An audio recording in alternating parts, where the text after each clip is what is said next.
لا اسألکم علیہ اجرا الا المودۃ فی القربى، صرف ایک چیز کا سوال ہے، میری آل سے محبت کرنا، میری اہل بیت سے پیار کرنا۔ اہل بیت کا ایک حسین ستارہ امام جعفر صادق، آپ کا نام ہے جعفر، آپ کی کنیت ہے ابو عبداللہ، آپ کا لقب ہے صادق۔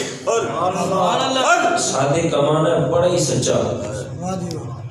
آپ کے والد گرامی کا نام ہے امام باقر، آپ کی والدہ کا نام ہے ام فروا، اور ام فروا حضرت ابوبکر صدیق کی پوتی ہیں۔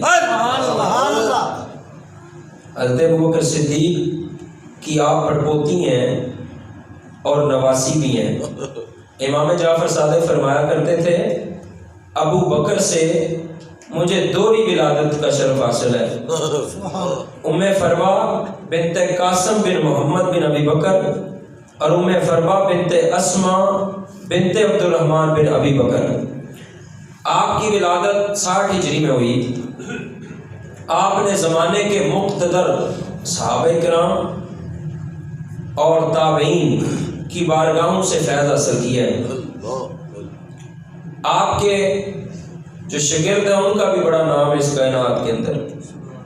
امام موسیٰ کاظم آپ کے لال بھی ہیں اور آپ کے شاگرد بھی ہیں، اور ہمارے امام فقہ کے امام اعظم ابو حنیفہ رحمۃ اللہ علیہ یہ بھی آپ کے شاگرد ہیں، حضرت امام جعفر صادق کے۔ آپ علم کے اندر بھی ممتاز تھے، فضل کے اندر بھی ممتاز تھے۔ علم بھی آپ کے پاس بہت اعلیٰ تھا اور آپ پہ اللہ کا فضل بھی بہت زیادہ تھا امام جعفر صادق۔ اہل بیت کرام میں سے کوئی بھی اس دور میں آپ کی برابری کا نہیں تھا، جتنا علم تھا آپ کے پاس اور جتنا عمل تھا آپ کے پاس۔ احادیث کا بڑا ادب کرتے تھے امام جعفر صادق۔ آپ جب بھی حدیث کو روایت کرنے لگتے تھے پہلے وضو کرتے تھے، وضو کر کے پھر حدیث روایت کرتے تھے امام جعفر صادق۔ کوشش کیجئے گا ان باتوں کو یاد کرنے کی۔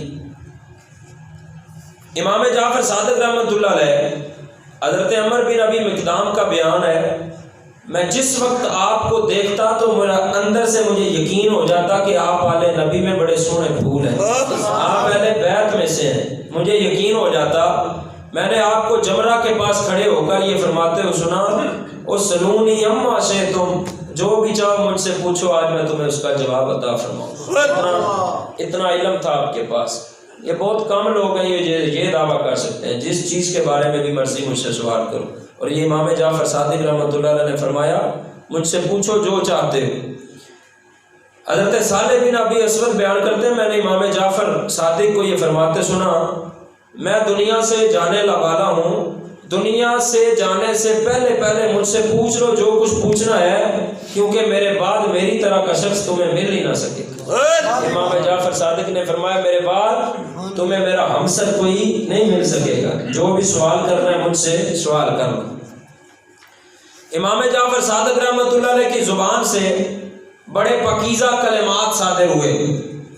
اللہ والوں کے زبان سے جو جملے نکلتے ہیں نا، اگر بندہ ان پہ عمل کر لے تو بندے کی دنیا بھی سمجھ جاتی ہے، آخرت بھی سمجھ جاتی ہے۔ آپ کے اقوال میں سے چند اقوال آپ کے سامنے رکھ رہا ہوں۔ امام جعفر صادق رحمۃ اللہ علیہ، آپ کا پہلا جملہ آپ کے اقوال میں سے، آپ نے فرمایا نماز پرہیزگار انسان کے لیے قرب خداوندی کا بہت بڑا ذریعہ ہے۔ پرہیزگار بندے کے لیے نماز جو ہے یہ قرب خداوندی کا بہت بڑا ذریعہ ہے۔ دوسرا جملہ آپ نے فرمایا حج ہر ضعیف و ناتواں کا جہاد ہے۔ تیسرا جملہ فرمایا روزہ بدن کی زکوٰۃ ہے۔ سبحان اللہ، رمضان بڑا قریب ہے، فرمایا روزہ جو ہے یہ بدن کی زکوٰۃ ہے۔ آگے جو جملہ ہے نا یہ واعظین کے لیے آپ نے فرمایا، جو تقریریں کرتے لوگ ہیں نا، جو واعظ کرتے ہیں لوگوں کو مسئلے بتاتے ہیں، ان کے لیے فرمایا بغیر عمل کے دعوت تبلیغ کرنے والا وہ کس طرح ہے، جس طرح بغیر کمان کے کوئی تیر چلا رہا ہے۔ بغیر کمان کے جس طرح تیر نہیں نہ چل سکتا، اس طرح جو بے عمل واعظ ہے اس کا واعظ بھی دلوں پہ اثر نہیں کر سکتا۔ یہ کس نے بتایا؟ امام جعفر صادق نے۔ اگلا جملہ آپ نے فرمایا رائے خدا میں صدقہ دیا کرو روزی بڑھ جائے گی۔ رائے خدا میں دیا کرو روزی بڑھ جائے گی۔ آگے فرمایا زکوٰۃ دے کر اپنے مالوں کو محفوظ کر لو، کلوں کے اندر بند کر لو۔ جو تم رائے خدا میں جب زکوٰۃ پوری کی پوری دو گے تو تمہارا مال محفوظ ہو جائے گا۔ آگے فرمایا جو میانہ روی اختیار کرتا ہے وہ محتاج ہو ہی نہیں سکتا۔ تھوڑا اونچا بولو۔ جو میانہ روی اختیار کرتا ہے وہ کبھی محتاج نہیں ہو سکتا۔ فرمایا جس نے اپنے ماں باپ کو غمزدہ کیا اس نے ان کی نافرمانی کی۔ جو شخص مصیبت کے وقت اپنی ران پہ ہاتھ مارے اس کا اجر و ثواب ضائع ہو جائے گا۔ مطلب جو بے صبری کرے مصیبت کے وقت اس کا اجر ضائع ہو جائے گا۔ احسان شرفاء اور دیندار لوگوں کے نزدیک احسان ہوتا ہے۔ اللہ مصیبت کے وقت صبر اتارتا ہے اور ضرورت کے وقت اللہ رزق بھی اتارتا ہے۔ یہ امام زین العابدین امام جعفر صادق کے جملے پیش کر رہا ہوں۔ آپ نے فرمایا جو شخص اپنے ذریعے معاش کی قدر کرتا ہے اللہ اسے روزی دیتا ہے، اور جو اس کی ناقدری کرتا ہے اللہ اس روزی سے محروم کر دیتا ہے۔ جب بھی روزی ملے تو اس کو حاصل کرنا، امام جعفر صادق نے فرمایا کبھی نہ چھوڑنا، اس کی قدر کرنا۔ جس طرح حضور کی حدیث ہے فرمایا جو روٹی ہے نا روٹی اس کی قدر کرو، جب یہ روٹی کسی قوم سے باقی ہے تو پھر واپس اسے نہیں ملی۔ امام جعفر صادق رحمۃ اللہ علیہ اللہ کے ایک ولی حضرت داؤد طائی ایک دن امام جعفر صادق کی بارگاہ میں آئے، عرض کیا یا ابن رسول اللہ، اے رسول اللہ کے بیٹے مجھے کچھ نصیحت فرمائیے کہ میرا دل سیاہ ہو چکا ہے۔ آپ نے فرمایا ابو سلیمان، داؤد طائی کے پتر کا نام تھا سلیمان، فرمایا ابو سلیمان آپ اس زمانے کے بڑے زاہدوں میں سے ایک زاہد ہیں، عبادت گزار ہیں، آپ کو میری نصیحت کی کیا ضرورت ہے؟ عرض کیا فرزند رسول آپ کو اللہ نے سب فضیلت بخشی ہے، آپ پر نصیحت کرنا واجب ہے۔ اس وقت امام جعفر صادق کا جواب سماعت کیجئے گا، عاجزی کی انتہا کر دی آپ نے۔ آپ نے فرمایا ابو سلیمان میں اس سے ڈرتا ہوں کہ کہیں بروز قیامت میرے جد امجد مجھے یہ نہ فرمائے کہ تو نے ہماری اطاعت کا حق ادا کیوں نہیں کیا، اس لیے کہ یہ کام نسب کی نسبت سے صحیح نہیں اترتا، یہ کام عمل کے اوپر موقوف ہے۔ اگر کوئی سید بھی عمل نہ کرے تو نسبت نہیں ہوتی، نہیں کام دیتی، عمل لازم ہے۔ یہ سن کر حضرت داؤد طائی رحمۃ اللہ علیہ رو پڑے، کہنے لگے الہی جن ہستیوں کا خمیر آپ نبوت سے بنا ہو۔ آپ رونے لگے اور کہنے لگے انتہا عاجزی کی عجزی اور انکساری دیکھ کر آپ نے کہا جن کا خمیر آپ نبوت سے ہو، جن کی ترکیب اصول دین پر ہو اور برہان و حجت قرآن سے ہو، جس کے دادا شفیع المذنبین ہو، جن کی ماں حضرت زہرا بتول ہو، وہ اس خوف و حیرانی میں رکھے ہوئے ہیں اور اپنے اعمال کا اس شان سے محاسبہ کر رہے ہیں، تو پھر داؤد طائی تو کس شمار کے اندر ہے؟ اور وہ اپنے اعمال اور عبادات پر کیا فخر کرے جب آل نبی اتنی عاجزی سے کام لے رہے ہیں۔ ایک روایت میں امام جعفر صادق اپنے احباب خدام میں تشریف فرما تھے، آپ نے سب سے فرمایا آؤ ہم تم سے بیعت لیتے ہیں اور اس بات کا وعدہ کرتے ہیں جسے اللہ قیامت کے دن کوئی شرف عطا فرمائے تو وہ سب کی شفاعت کرے۔ سب نے عرض کی حضرت ہم تو آپ کے ہاتھ پر بیعت کریں گے، لیکن آپ کو اس کی کیا ضرورت ہے؟ آپ کے نانا تو آمنہ کا لال ہے، آپ تو سید زادے ہیں، آپ کو اس عہد کی کیا ضرورت ہے؟ آپ کو ہماری شفاعت کی کیا پرواہ ہے؟ آپ نے فرمایا میں اپنے اعمال پہ شرماتا ہوں، اپنے نفس کے عیبوں پہ نظر کر کے ڈرتا ہوں کہ بروز قیامت میں حضور کو منہ کس طرح دکھاؤں۔ یہ کون کہہ رہے ہیں؟ جن کے 24 گھنٹے اللہ کی یاد میں گزرتے ہیں۔ امام جعفر صادق عاجزی کی انتہا کر رہے ہیں اور ڈر رہے ہیں اللہ کی بارگاہ میں کھڑے ہونے سے اور حضور کے سامنے پیش ہونے سے، میں اپنے نانا کو کیا منہ دکھاؤں گا۔ رات ہم بھی احتساب کریں ہم کس طرف جا رہے ہیں، ہم دین کو کتنا وقت دے رہے ہیں اور دنیا کو کتنا وقت دے رہے ہیں، نافرمانی کتنی کر رہے ہیں اور نیکی کتنی کر رہے ہیں۔ یہ اللہ والے ہیں، ہر وقت لرزتے رہتے تھے۔ یہ ہے وہ کمال خاص جو ایک عارف کامل کو حاصل ہوتا ہے، اور وہ کون تھے؟ امام جعفر صادق۔ امام اعظم ابو حنیفہ رحمۃ اللہ تعالی علیہ سے پوچھا گیا کہ آپ کی کتنی عمر ہے؟ آپ نے فرمایا صرف 2 سال۔ کسی نے کہا حضرت بوڑھے ہو چکے ہیں، یہ کون سی بات آپ کر رہے ہیں، آپ کی عمر 2 سال ہے؟ آپ نے فرمایا 2 سال اس لیے کہہ رہا ہوں کہ مجھے 2 سال امام جعفر صادق کی خدمت کا موقع ملا۔ امام جعفر صادق رحمۃ اللہ علیہ کی بارگاہ میں نے 2 سال گزارے ہیں اور آپ سے علم فیض حاصل کیا ہے۔ اگر مجھے یہ 2 سال نہ ملتے امام جعفر کی جوتیاں سیدھی نہ کر پاتا تو آج میں ہلاک ہو جاتا۔ اتنا بڑا جملہ فقہ کے امام نے پیش کیا، امام اعظم ابو حنیفہ نے ہم کو درس دیا، جو کچھ بھی ملتا ہے، جس کو جو بھی ملتا ہے وہ آل نبی کے در سے ملا کرتا ہے، وہ اہل بیت کے در سے ملا کرتا ہے۔ اللہ اکبر کبیر۔ امام جعفر صادق رحمۃ اللہ علیہ آپ کا جو بھی اللہ کے زیادہ قریب ہوئے ہیں نا، ان کے امتحان بھی بہت ہوئے ہیں۔ خلیفہ منصور نے اپنے دربان کو ہدایت کی کہ امام جعفر صادق کو بلائیں، اور اپنے دربان کو کہا کہ جب بھی وہ میرے یہاں پہنچے میرے دربار میں تو اس کو اندر داخل ہو تو اس کا سر تن سے جدا کر دیا جائے۔ اسی روز امام جعفر صادق رحمۃ اللہ علیہ آپ کو بلایا گیا، آپ تشریف لائے اور منصور خلیفہ جو تھا اس کے پاس بیٹھ گئے۔ منصور نے دربان کو بلایا، دربان نے دیکھا کہ امام صاحب تشریف رکھتے ہیں۔ جب امام جعفر صادق واپس چلے گئے تو منصور نے دربان کو بلایا اور غصے سے بولا، میں نے تجھے کہا تھا جب امام جعفر صادق دربار میں داخل ہو تو ان کو مار دینا، قتل کر دینا۔ دربان نے کہا خدا کی قسم مجھے امام جعفر صادق نظر ہی کوئی نہیں آیا، میں دروازے میں کھڑا رہا، وہ کب آئے مجھے پتہ ہی نہ چل سکا۔ یہ اللہ والوں کی شان ہے۔ اللہ کے بندے جب چاہیں نظر سے پوشیدہ ہو جائیں۔ اللہ کے ولیوں کے پاس بڑی طاقتیں ہیں تو جو آل نبی ہے اس کے پاس کتنی طاقت ہوگی؟ جب آل نبی کے پاس اتنی طاقت ہے تو نبیوں کے تاجدار کے پاس کتنی طاقت ہوگی؟ اور انہیں جو اللہ والے ہوتے ہیں ان کو اللہ تبارک و تعالیٰ کی بارگاہ میں خاص مقام حاصل ہوتا ہے۔ اولیاء کبھی ظاہر ہوتے ہیں کبھی پوشیدہ ہو جاتے ہیں، اس پر سب کا اتفاق ہے۔ امام جعفر صادق رحمۃ اللہ علیہ جب بادشاہ کے دربار میں تشریف لائے تو دربان آپ کو دیکھ نہ سکا۔ آپ کی شان جلالت خسروانہ پہ کر آپ کا تعارف دیکھ کر بادشاہ بھی پریشان ہو گیا اور نہ چاہتے ہوئے آپ کی تکریم کرنے پہ مجبور ہو گیا۔ یہی اہل بیت کی خصوصیت ہے۔ منصور خلیفہ جو تھا ایک اور واقعہ اس کے ساتھ ہوا۔ اس نے ایک درباری کی ڈیوٹی لگائی اور اس درباری نے یہ واقعہ بیان کیا کہ میں نے دیکھا کہ منصور نے نہایت غم زدہ ہے، اور کہا کہ حضرت آپ بادشاہ ہیں اور پریشان بیٹھے ہیں، پریشان کیوں ہیں؟ خلیفہ نے کہا کہ میں نے جتنے بھی علوی تھے ان کی پوری ایک جماعت کو ہلاک کر دیا ہے، بغض اہل بیت کا اس کے دل کے اندر، لیکن اس کے سردار باقی ہیں امام جعفر صادق۔ خلیفہ نے کہا وہ امام جعفر صادق ہیں؟ اس نے کہا وہ تو ایسا ہے جو اپنے معبود کے سامنے ہر وقت سجدے میں رہتا ہے۔ وہ درباری کہنے لگا امام جعفر صادق وہ ایسے ہیں ہر وقت اللہ کی بارگاہ میں جھکے رہتے ہیں، دنیا کا کوئی غم ان کے پاس نہیں ہے بلکہ ہر وقت فکر آخرت لاحق ہے۔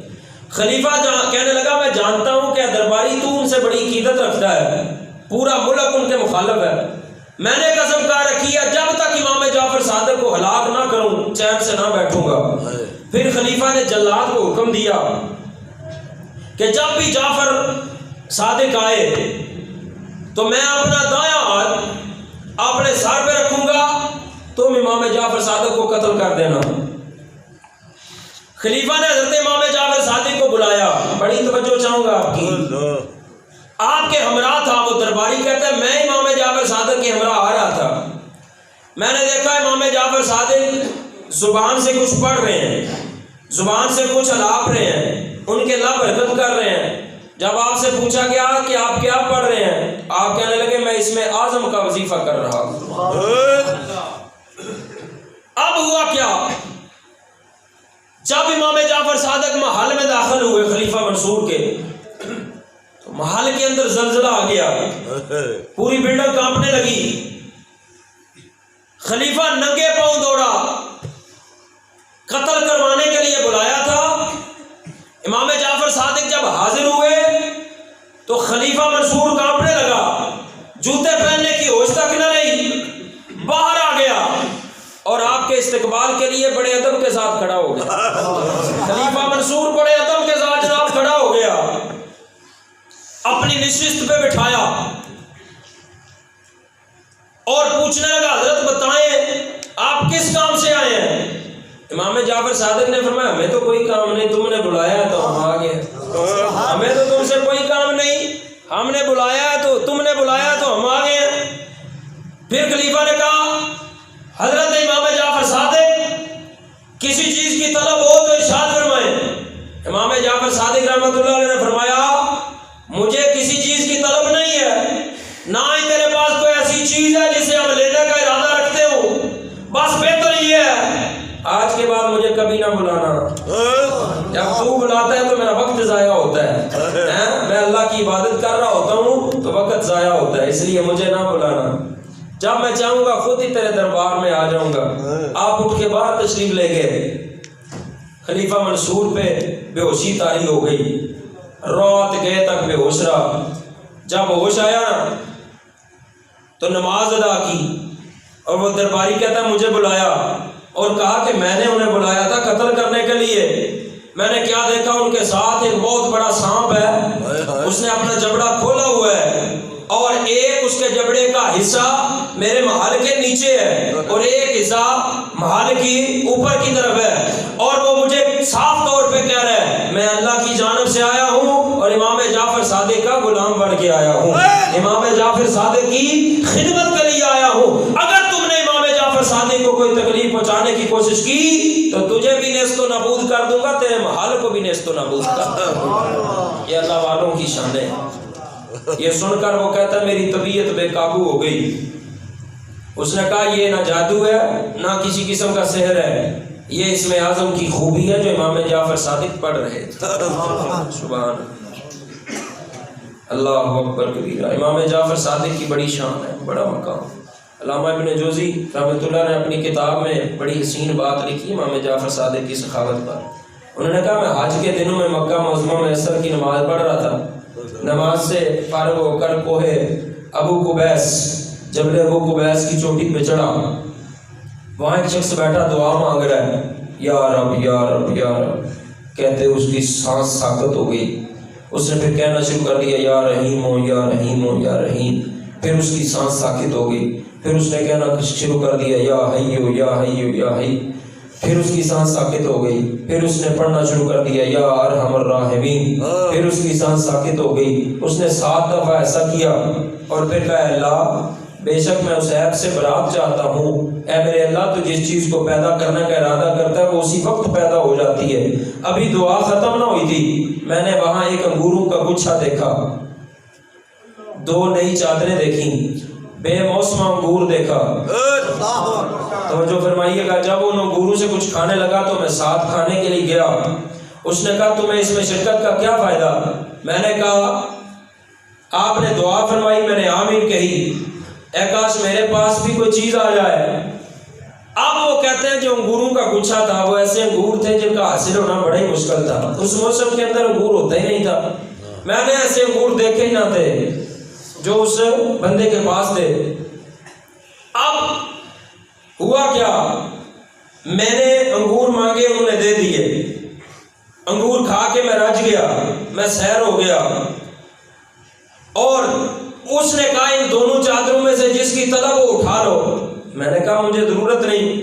اس نے کہا کچھ وقت کے لیے ادھر ادھر ہو جاؤ، ان چادروں کو پوشیدہ کرنا چاہتا ہوں۔ میں ایک طرف ہو گیا، چادریں میں نے نہ لی، انگور میں نے کھا لیے۔ اب اس نے دونوں چادریں اٹھائیں اور اپنے جسم پہ ڈال لی اور چل دیے۔ میں ان کے پیچھے پیچھے چلا۔ وہ کہاں پہ پہنچے؟ مکے، صفا مروا کے پاس۔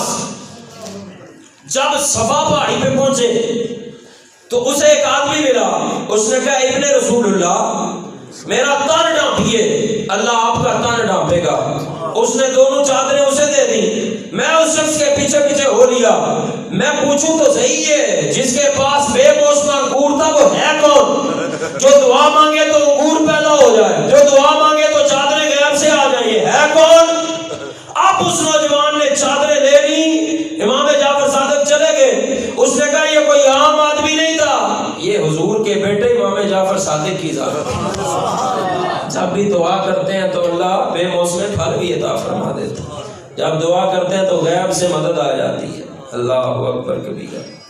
ایک شخص نے بیان کیا کہ میرا ایک دوست تھا جسے منصور نے قید میں ڈال دیا تھا۔ منصور بڑا ظالم بادشاہ تھا، میری ملاقات امام جعفر صادق سے دوران حج عرفات کے میدان میں ہوئی۔ آپ نے مجھ سے میرے دوست کے بارے میں پوچھا، میں نے عرض کی حضور اسے تو منصور نے قید میں ڈال رکھا ہے، بڑی اذیت کے اندر ہے میرا دوست۔ آپ نے اس قیدی کے لیے اللہ کی بارگاہ میں دعا کی، یا اللہ اس کو رہائی عطا فرما۔ سنتے ہو جا کر تھوڑا اونچا بولو گے سبحان اللہ۔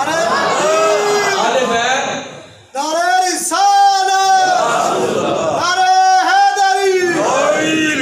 وہ کہتے ہیں میرے دوست کو خلیفہ منصور نے قید کر دیا،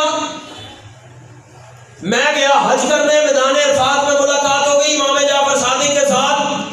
انہوں نے پوچھا تیرے دوست کا حال کیسا ہے؟ میں نے کہا ظالم بادشاہ خلیفہ منصور، اس نے بے وجہ قید کر رکھا ہے۔ آپ نے امام جعفر صادق نے ہاتھوں کو اٹھایا، دعا کی اللہ کی بارگاہ میں، دعا مانگ کر فرمایا خدا کی قسم تمہارا دوست قید سے آزاد کر دیا گیا، قید سے آزاد کر دیا گیا۔ راوی نے بیان کیا حج سے فارغ ہو کر واپس آیا، میں نے اپنے دوست سے پوچھا رہائی کس دن ملی؟ اس نے کہا مجھے عرفہ کے روز نماز عصر کے بعد رہائی ملی۔ وہ وہی وقت تھا جب امام جعفر صادق نے دعا فرمائی، امام جعفر صادق نے دعا فرمائی تھی عرفات کے میدان میں، اسی وقت آپ کو قید سے رہائی مل گئی۔ یہ اہل بیت کا فیضان ہے، یہ اہل بیت کی عطا ہے، یہ اہل بیت کی عنایت ہے، یہ اہل بیت کا کرم ہے۔ آل نبی کے منہ سے جب جملہ نکل جاتا ہے تو اللہ اسے اپنی بارگاہ میں شرف قبولیت عطا فرما لیتا ہے، اللہ اس جملے کو اپنی بارگاہ میں قبول فرما لیتا ہے۔ اعلیٰ حضرت نے کہا تھا تیری نسل پاک میں ہے بچہ بچہ نور کا، تو ہے نور تیرا سب گرانا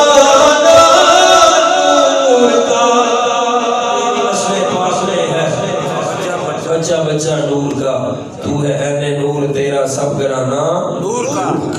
کیا شان امام جعفر صادق۔ امام جعفر صادق ایک دفعہ کا ذکر ہے، ایک بندے نے بیان کیا مکہ معظمہ میں امام جعفر کے ساتھ میں جا رہا تھا، اچانک ہم ایک جگہ سے گزرے جہاں پر ایک عورت مردہ گائے پہ رو رہی تھی، اس کی گائے مار گئی، وہ رو رہی تھی۔ امام جعفر صادق نے فرمایا تمہارا خیال ہے کہ اللہ تمہاری مردہ گائے کو زندہ کر دے، اس لیے رو رہی ہو کہ اللہ تیری مردہ گائے کو زندہ کر دے؟ عورت بولی حضرت آپ ہم سے مذاق کرتے ہو، ہمارا اتنا نقصان ہو گیا، ہم غریب بندے ہیں، پہلے سے ہی ہم مصیبت میں مبتلا ہیں۔ امام جعفر صادق رحمۃ اللہ علیہ نے عورت سے فرمایا ہم مذاق نہیں کرتے، ہم نبی کی آل ہیں، ہم مذاق نہیں کر رہے، تو اس لیے رو رہی ہے کہ تیرا رب تجھے تیری گائے دوبارہ واپس زندہ کر کے لوٹا دے۔ کہنے لگی میرے ساتھ مذاق کرتے ہو؟ آپ نے فرمایا مذاق نہیں کرتے۔ امام جعفر صادق رحمۃ اللہ علیہ نے وہاں پہ کھڑے ہو کے دعا فرمائی، گائے کے سر کو اور پاؤں کو پکڑ کے ہلایا، وہ اٹھ کے کھڑی ہو گئی، گائے کے سر کو ہلایا اور پاؤں کو ہلایا، وہ اٹھ کے کھڑی ہو گئی۔ پھر امام جعفر صادق رحمۃ اللہ علیہ لوگوں میں چلے گئے، وہ عورت آپ کو پہچان ہی نہ سکی کہ آپ ہیں کون۔ امام جعفر صادق اس پہ کرم فرما کے آگے چلے گئے۔ اللہ اکبر۔ ایک بندے نے بیان کیا کہ میں نے چادر خریدی، ارادہ کیا یہ چادر کسی کو نہ دوں گا، مرنے کے بعد اس کا کفن لوگوں کو کہہ جاؤں گا مجھے کفن دو۔ کسی جگہ پہ وہ بندہ گیا، چادر رکھی ہوئی تھی، چادر گم ہو گئی۔ عرفات سے مروہ واپس آ رہا تھا، چادر کے گم ہونے کا اس بندے کو بڑا دکھ تھا۔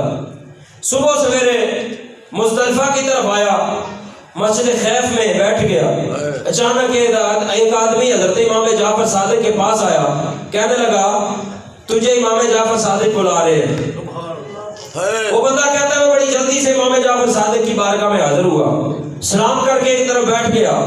آپ نے میری جانب نظر ڈالی اور فرمایا کیا تم یہ پسند کرتے ہو کہ تیری چادر تجھے مل جائے؟ کیا تو پسند کرتا ہے تیری چادر تجھے واپس دے دی جائے اور تیرے مرنے کے بعد وہ کفن کے کام آئے؟ اس نے عرض کی ابن رسول اللہ مل جائے تو بڑی بات ہے، اس لیے کہ وہ کافی دنوں سے گم ہو چکی ہے اور میں نے بڑی مشقت سے وہ خریدی تھی، بڑی محنت کر کے، اور اپنے کفن کے سامان تیار کیا تھا۔ آپ نے اپنے غلام کو آواز دی، وہ چادر لے آیا، آپ نے اس کو چادر دی، فرمایا یہ وہی چادر ہے؟ کہنے لگا یہ وہی چادر ہے۔ آپ نے فرمایا یہ چادر لے اور رب کا شکر ادا کر، یہ چادر لے اور اللہ کا شکر ادا۔ اللہ والے جو ہیں وہ دل کی بات جان لیتے ہیں، دل کی بات سمجھ لیتے ہیں۔ ایک دفعہ امام جعفر صادق رحمۃ اللہ علیہ ایک جماعت کے ہمراہ امام جعفر صادق کی خدمت ایک بندہ حاضر تھا۔ آپ نے فرمایا جب اللہ نے حضرت ابراہیم علیہ السلام سے فرمایا پرندے میں سے 4 پرندے لو، ان کو ذبح کرو، ان کا گوشت آپس میں ملا دو، ان کے سر اپنے پاس رکھ لو، مختلف پہاڑوں پہ قیمہ کر کے ان 4 پرندوں کا علیحدہ علیحدہ پہاڑوں پہ 4 جگہ پہ رکھ دو، انہیں اپنی طرف پھر بلانے کا حکم فرمایا۔ تو فرمایا کیا وہ پرندے ہم جنس تھے یا مختلف جنس کے تھے؟ پھر فرمایا اگر تم طلب کرو تو تمہیں ویسے ہی کر کے دکھا دیں گے۔ ہم نے کہا ہاں۔ حضرت ابراہیم نے فرمایا مور ادھر آ۔ مور کا گوشت 4 جو ڈیریاں تھیں ان میں سے اڑا اور حضرت ابراہیم کی بارگاہ میں حاضر ہو گیا۔ پھر آپ نے کہا وہ کوے ادھر آ، یہ قرآن کے اندر واقعہ ہے، کوا بھی آ گیا۔ فرمایا وہ باز ادھر آ، باز بھی آ گیا۔ فرمایا کبوتر ادھر آ، فوراً کبوتر حاضر ہو گیا۔